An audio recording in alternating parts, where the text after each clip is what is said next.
hindi talaga ako nagsisi sa suportang pinakita namin sa kanya sa PDP Laban dahil nakita natin na hindi lamang siya action star sa pelikula, kundi action star sa Senado at action star sa tibay ng dibdib. Okay. Ba't ayaw pa akitin sa opisina ko? So, pwede. Ah, As long as ganun? they have BMS. Okay. Kasi bisita ko sila eh. Dapat yung bisita ng senador, hindi hinaharang. So, isa sa topics ko kasi natin yung naging papel naman ni Senator Robin Padilla. No, kahapon.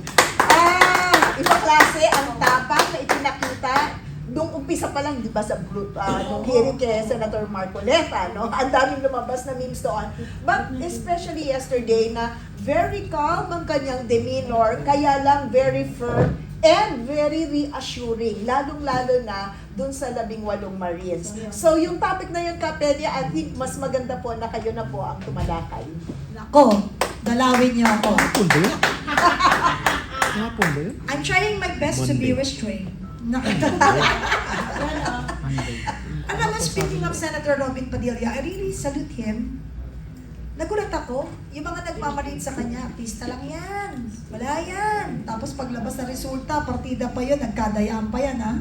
Number 1. Can never underestimate anybody. Diyos lang nakakaalam.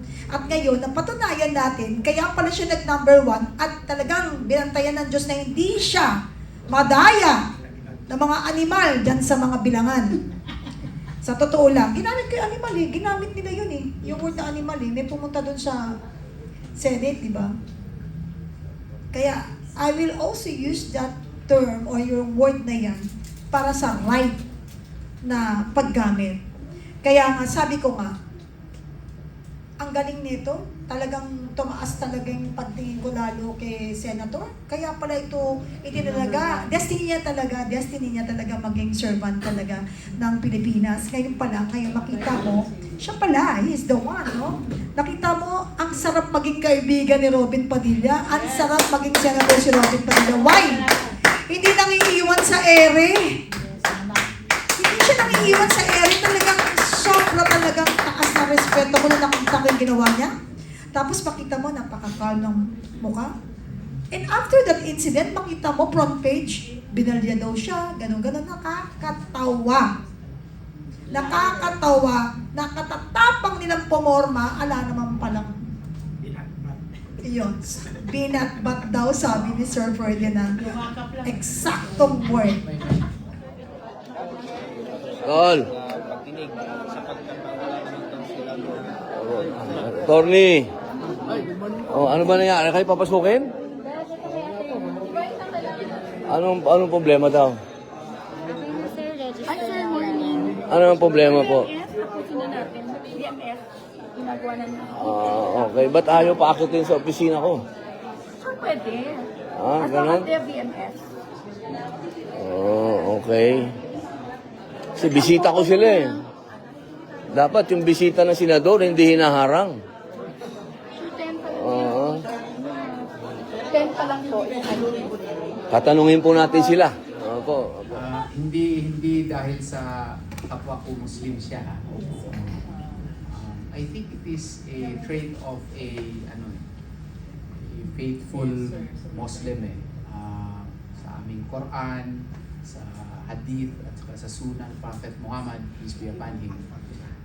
We are really mandated to be true to our words and to be loyal to our friends, those who stand with us. Kikita nyo kung sinong nauuna sa mga nag-express doon sa labas ng Senado, mga kapatid namin ng mga Muslim. Assalamualaikum warahmatullahi wabarakatuh. Salamat po sa inyo. And tingnan nyo yung exchanges nila ni Senator Erwin Tulfo. Sabi nung isang ating senador na binoto po ninyo, na kikwilyuhan ko kayo. O, di ba? Kikwilyuhan kasi illegal ang ginagawa ninyo. Nag-answer lang si Senator Padilla in a very calm way. Sino po ang naghingi ng paumanhin? Di ba yung isa? Kasi siguro natakot na at si Senator Marcoleta pa yung isa sa mga nahamon po niya, no? So that is why I would like to take this opportunity to greet my brother in faith, Senator Robin Padilla. Assalamualaikum warahmatullahi wabarakatuh. You are doing well. We are very proud of you, my brother. And I hope and pray that you will continue to be a great service to our country. Mabuhay po kayo. Attorney, di ba sinabi niya, mayroong senator na nagsabi na kikwelyuhan niya at kakalagin. Alam mo, napansin ko doon, hindi siguro para po kay Senator yon, Senator Robin, kasi naka-Chinese scholar po si Senator Robin.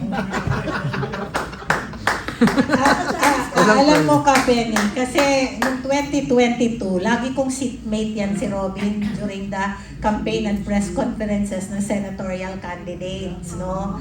And nakita ko talaga nung tumatakbo pa lamang siya, and by the way, Senator Robin, alam niya to di ba? He wanted to withdraw his candidacy noong 2022 kasi nga nag-withdraw si Senator Bongo at si si PRRD nung tumakbo noong 2022 ng under PDP laban. Sabi niya, mag-withdraw na lang ako. And nung nag-uusap kami, sabi ko, huwag ka nga mag-withdraw kasi magiging number 1 kang senador. And hindi talaga ako nagsisi sa suportang pinakita namin sa kanya sa PDP laban dahil nakita natin na hindi lamang siya action star sa pelikula, kundi action star sa Senado at action star sa tibay ng dibdib. Alam mo yung katibayan na pinakita niya na inano siya ng mga, bakit ikaw yung naging dahilan na nakalabas si Senator Bato? Bakit ito? Ganyan, di ba? Nagsimula pa lamang nung kay Senator Bato de la Rosa, yung pagpasok ni Senator Bato, yung paglabas ni Senator Bato de la Rosa, nandun kami, magkakasama kami na talagang yung pagtibayin ang loob ng mga kasamahan. May mga nag-criticize sa kanya, bakit ka pumupunta sa meeting ng kabilang kampo? Kasi pinapakita niya yung nagre-reach out ba siya sa kapwa niya, mga senador, whether nasa kabila. I am a man of peace. Alam mo yung kailangang mag-reach out siya na pwede naman tayong magsama-sama dito na pagandahin ng Pilipinas. Huwag na muna tayong mag-aaway. Despite na may threat sa kanya na kwelyuhan, sabi niya, hindi ko sasagutin yung pangkukwelyo ni na challenge, di ba? Pero nandoon talaga siya na gusto niyang mag-reach out para magkaisa ang mga senador para sa ikabubuti ng bansa. And I pray that he will continue to show to the Filipino people na isa siya sa talagang maninindigan para sa kalayaan ng bansang Pilipinas. And in fact, yung kanyang dream for a federal parliamentary Philippines na dream din ng PDP laban, talagang hanggang ngayon ay pinaninindigan niya ang usapin na mabago ang konstitusyon ng Pilipinas, 1987 Constitution, which we see na isa ito sa talagang kahinaan kung bakit ngayon ay meron tayong presidenteng abusado because the 1987 Constitution gave that kind of power to the president. Sabi ko, sa buong mundo, ang presidente ng Pilipinas ang pinaka-powerful based on the 1987 Constitution. Panahon talaga na mabago ito ang ating Constitution, but not in the way that this administration wants, which is to perpetuate their power and in fact, to perpetuate political dynasty in the Philippines. Grabe ng 1987 Constitution, yung sinasabi mo. Pero maraming presidente ang nadatnan niyan, yung 1987, but they did not abuse. Ito tindi, inabuso. But anyway, sabi ko nga, bad boy si Senator Padilla. Bad boy ang tawag sa kanya. Pero ngayon naniniwala ako, bad boy siya sa mga totoong bad boy. Yes. Pero good boy siya sa lahat ng mga Pilipinong uhaw na magkaroon ng katarungan at boses ang Pilipinong talagang suppress magpahanggang ngayon. So salamat muli, Senator, at kami nagpupugay sa iyong kabayanihan at talagang totoo kang tao para sa amin. Isa ka talagang pinagmamalaking senador ng Pilipinas. Alamat. Alamat. Ito pa isa, no? Tuloy-tuloyin ko na lang to, ha? Basta sagutin na lang ninyo kasi ang dami pa natin tatalakayin para mapagkasya natin ang oras. Was Senator Padilla acting as mediator po ba ng mga nakaraang araw? Nag-a-act din ba siya bilang protector or simpleng parang protector ba siya or simply providing lang a venue para talagang matalakay at magkaroon ng talagang magandang solusyon ang mga problema at sigalot na nangyari sa ating bayan?